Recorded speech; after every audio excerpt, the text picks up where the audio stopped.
Good day everyone, my name is Lauren Ma from BSED Filipino 3. Our topic for today is all about scoring rubrics.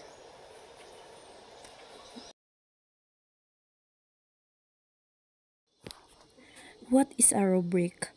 A rubric is a scoring tool that identifies the different criteria relevant to an assignment, assessment, or learning outcome. It clearly describes the level of achievement in a specific, clear, and objective way. Ang rubric daw ay isang kasangkapan sa pagbibigay marka na tumutukoy sa iba't ibang pamantayan na mahalaga sa isang gawain, pagtataya o inaasahang kasanayan sa pagkatuto. Ipinapakita nito ang antas ng pagganap sa malinaw, tiyak at objektibong paraan. There are two types of rubrics, analytic rubrics and holistic rubrics. The two types of rubric, first is analytic rubrics. Two-dimensional rubrics with levels of achievement as columns and assessment criteria as rows allows you to assess participants' achievement based on multiple criteria using a single rubric.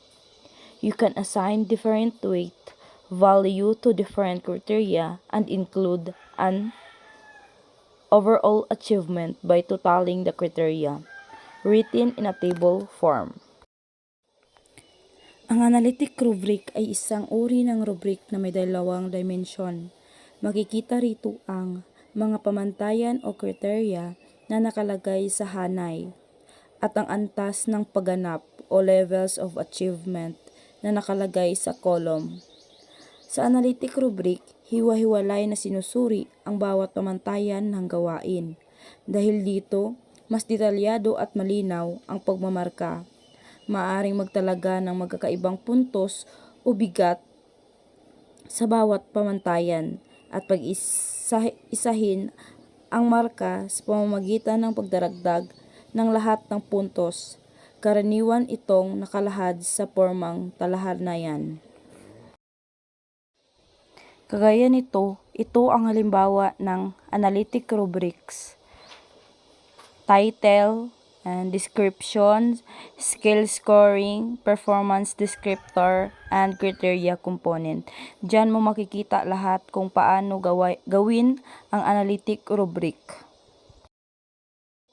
The second types of rubric is holistic rubrics. Single criteria rubrics, one-dimensional, used to assess participants' overall achievement on an activity or item based on predefined achievement levels. Performance description are written in a paragraphs and usually in full sentence. Ang holistic rubric ay isang uri ng rubric na may isang pamantayan at isang dimension lamang. Ginagamit ito upang masukat ang kabuuang pagganap ng isang mag-aaral o kalahok sa isang gawain o aktibidad. Sa rubrik na ito, ang pagtataya ay nakabatay sa mga itinakdang antas ng pagganap sa halip na hiwa-hiwalay na suriin ang bawat bahagi ng gawain. Tinitingnan ang pangkalahatang kalidad ng output o performance. Ang mga paglalarawan ng antas ng pagganap ay karaniwang nakasusukat sa ayon talata at gumagamit ng buong pangungusap. Kaya malinaw na napaipakita kung bakit ganoon ang naging marka. Sa madaling sabi, ang holistic ay nagbibigay ng isang kabuuang marka batay sa pangkalahatang husay ng gawain. Ito ang halimbawa ng holistic rubrics. Kakaiba siya sa analytic rubric. Nakikita nyo naman sa mga larawan ay iba talaga silang dalawa.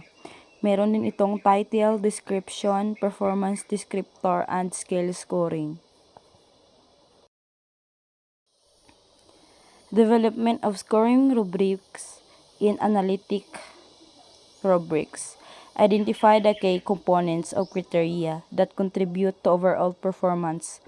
Define levels, proficiency for each criterion separately. Develop descriptors for each level within each criterion. Consider using a matrix structure with criteria listed vertically and performance lever horizontally, with the criteria of certain aspects are more criteria than others. Ang analytic rubric ay isang uri ng rubric na hiwa-hiwalay na sinusuri ang bawat bahagi ng pagganap ng mag-aaral. Sa halip na isang pangkalahatang marka lamang, bawat pamantayan ay may sariling puntos. Pagpapaliwanag ng mga bawat bahagi, ang una ay tukuyin ang mahalagang bahagi o pamantayan. Ito ang mga elemento na bumubuo sa kabuuang pagganap tulad ng nilalaman, organisasyon, wika, presentasyon. At ang pangalawa ay itakda ang antas ng kasanayan para sa bawat pamantayan. Bawat pamantayan ay may sariling antas ng pagganap. Halimbawa, ang napakahusay, mahusay, katamtaman, nangangailangan ng pagbuti. At ang pangatlo ay bumuo ng malinaw na paglalarawan o descriptors. Ilarawan sa malinaw na pangungusap kung ano ang katangian ng bawat antas ng pagganap sa bawat pamantayan. Pang-apat, gumamit ng pormang talahayan o matrix. Karaniwang nakaayos ang analytic rubric sa hanayan kung saan ang pamantayan ay nasa hanay, patayo at ang antas ng pagganap ay nasa kolom o pahalang. Ang panglima ay bigyan ng bigat ang bawat pamantayan kung kinakailangan. Kung may mga bahagi ng gawain na mas mahalaga kaysa sa iba pang, maaaring bigyan ito ng mas mataas na puntos. Holistic rubric. Begin by identifying the overall goals or outcomes you want to assess. Define different levels of performance.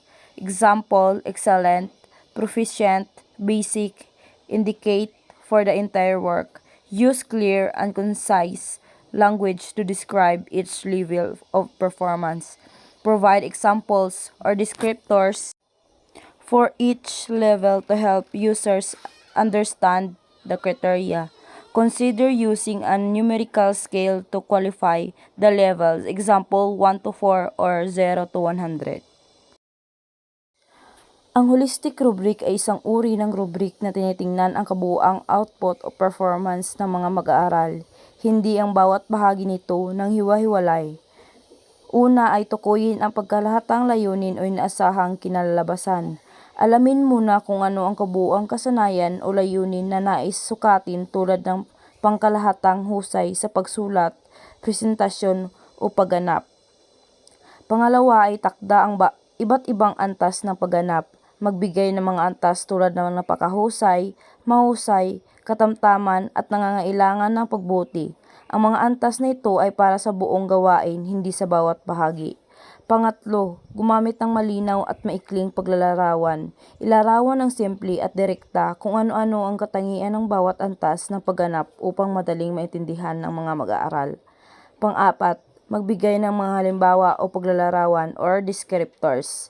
Magdagdag ng konkretong paliwanag o halimbawa upang mas malinaw kung bakit kabilang ang isang gawain sa partikular na antas. Panglima, gumamit ng numerical sa iskala kung kinakailangan. Maaaring gumamit ng puntos tulad ng 1 to 4 o 0 to 100 upang masukat ang antas ng pagganap. Interpretation and utilization. Interpretation consistency is interpretation. Ensure assessors share a common understanding and descriptors and criteria. Training and calibration. Provide training to familiarize assessors with the rubric and conduct collaboration exercises for alignment. Clarification of descriptors. Define descriptors clearly to avoid ambiguity. Feedback mechanism. Establish a feedback loop for assessors to seek clarification on the rubric. And the last is utilization. Guide for assessment, feedback tool, learning resource, professional development, communication, accountability, adaptability, and the last is reflection. At sa muli, ako si Lauren Ma, nagpapasalamat sa inyong pakikinig sa aking talakayan.